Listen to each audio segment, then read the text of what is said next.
Today is Monday, March 9th, 2015, and I'd like to have a short rant on what I will call the upcoming wants of the Republicans in Congress in terms of what legislatively they'd like to do. And the second thing I'd like to talk about is the absolute needs of the entire Congress itself and whether or not that will actually happen or how it may happen.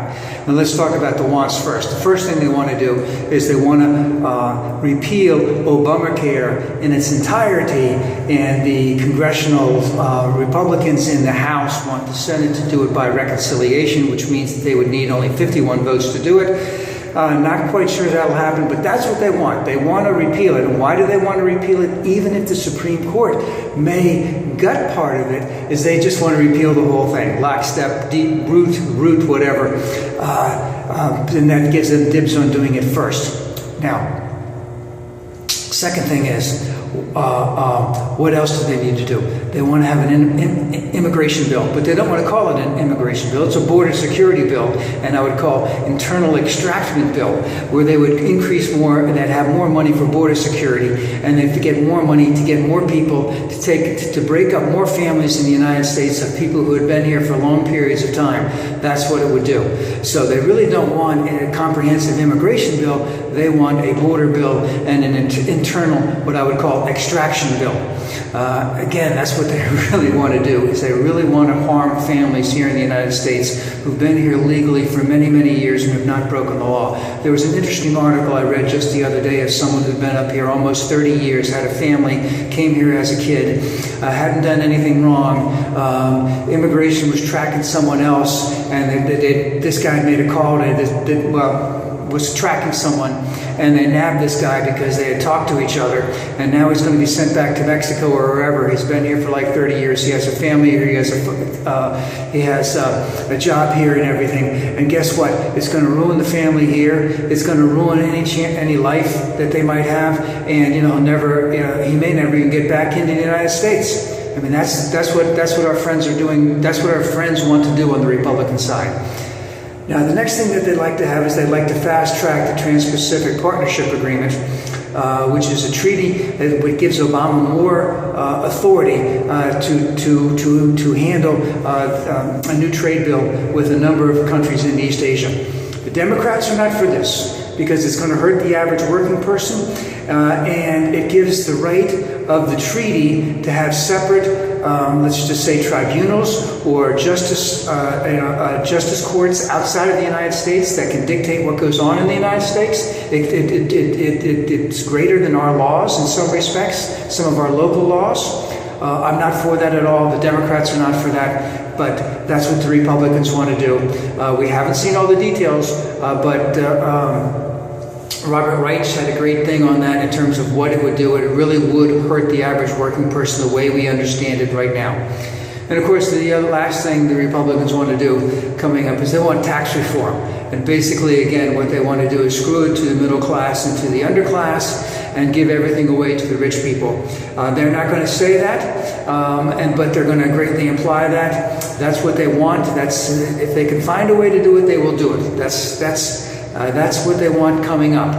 Will any of that happen? I don't know. But that's what they want right now. But at the same time, there are some very, very pressing needs that need to be handled by the Congress for a lot of important things that they may not be handled well, which could really, really be harmful. Number one, there needs to be a budget resolution, I believe, passed by the 31st of this month, March. Hopefully that can be done.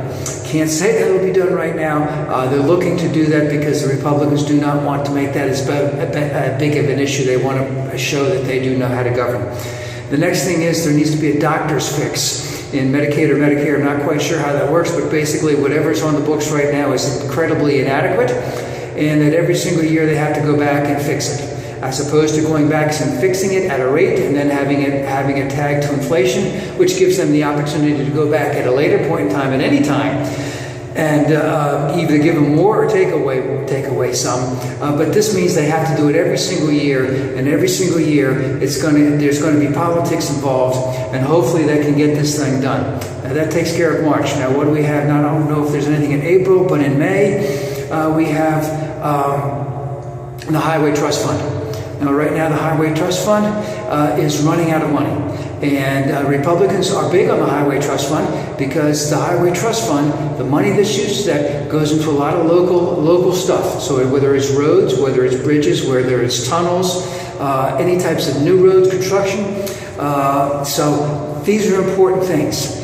And these things need to get done, and it's a big provider of jobs. If it is not done at the end of May, if there is no settlement, there may be a number, including hundreds of thousands of jobs, meaning many jobs, many construction projects could be stopped, which would cost hundreds of thousands of jobs all in different localities all over the country. So it behooves the Congress to get this thing passed. It used to be a pretty simple thing.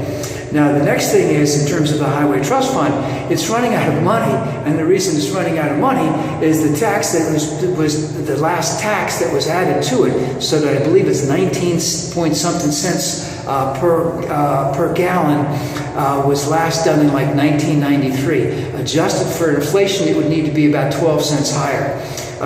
Of course, the Republicans don't want to raise any tax whatsoever, even though 1 or 2 or 3 Republicans, I believe Corker from Tennessee, the senator, has indicated that he could see, because gas prices are so far down right now, that if we raise the Highway Trust Fund, the gasoline tax 6 cents, and then raise it a little bit more, 1 cent a year, that would be good. That would be something that he could live with. But will all Republicans live with that? I doubt that very seriously. What will probably happen is that since they won't budge on anything, there'll be some type of gimmick to let it run for a little bit longer, and then they'll have to address it all over again, because Republicans do not know how to govern. So, and the other thing in reference to the Highway Trust Fund is that all the money that, if they had made the decision back in 1993 to raise it to that 19.4 cents or whatever, and then adjust it to inflation, that would kick in automatically every single year, we wouldn't have this problem. But that was not what was done back in 1993. We can't look back at the past, but it's certainly hurting us, because it's estimated that right now our infrastructure repair and maintenance costs right now are in the neighborhood of about $2 trillion, and we desperately need this to be taken care of. Now, the next thing that's going to happen, by the end of June, the Supreme Court is going to rule on Obummercare, and whether or not the states have to establish their own exchanges. Now, what's important about this is that the Republicans have been saying, since Obamacare first came into existence, or the Affordable Care Act, is that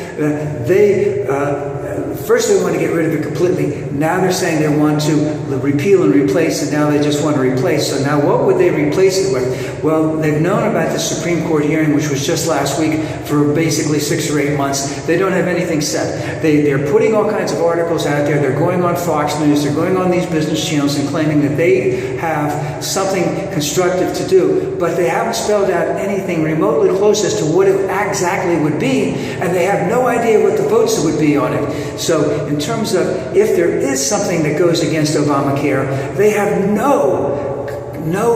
the comprehension as to what they would replace it with, and a lot of it is just smoke and mirrors to try and indicate a wink, wink, nod, nod to the Supreme Court. Oh, we know what we're doing. We'll help all these people out, these 6 or 7 million people who might get kicked off of Obamacare if the Supreme Court rules that way. Really tragic consequences. Again, I would say that would be a very good indicator that you're not governing very well, and you're not governing at all. So what else is going on in June? Well, the Export-Import Bank. And I know most people don't know about the Export-Import Bank, but it's basically a bank, and it loans money to foreign countries so that those foreign or companies in those foreign countries, so they could buy American goods. As an example, Caterpillar is a part of the Export-Import Bank, and that they are one of the greatest, they're the largest, let's just say, earth-moving equipment manufacturers in the world. There's a big call for their stuff. Basically, Export-Import Bank does is it guarantees those loans, and that at the end of every single year, the Export-Import Bank pays all that money back to the United States Treasury. So they've never not paid their money back. But they do get funding because they do guarantee these loans. So, why do the Republicans want to do it? Well, because all these far-right Republicans want to get rid of it because freedom and because of corporate welfare, and it's actually going to be something that is going to be hard fought on the Republican side, because like the Chamber of Commerce like this, and a lot of big companies like this. And why are they picking on the Export-Import Act? Because it's what I would call low-hanging fruit. It's at the bottom. It's not a whole lot of money. And once they get that, then they can go after Medicare. They can go after Social Security. They can go after all of the bigger stuff. So they want to get a low-lying fruit right off the bat. They know they can do it. And it's not necessarily. Now, my particular feeling is it's not going to kill anybody, even though it may hurt all the workers at the Export-Import Bank. But that's what, there needs to be a settlement on that, and that's going to be a big fight, and it's not going to be good at all. Now, what else is coming up? The debt limit is coming up. The debt limit is going to come up in, I believe, September or October. So another type of thing. A lot of these things are coming up. So we have our wants, we have our needs. I don't think that my sisters and brothers, my friends on the Republican side, are going to have an easy time in handling any one of these types of things. And I think the reason they're going to have an extremely difficult time with it is that even though many of the Republicans want to do the right thing, the Tea Party and the extreme right-wing end of it is going to just halt things and make things much, much worse. We'll see what happens.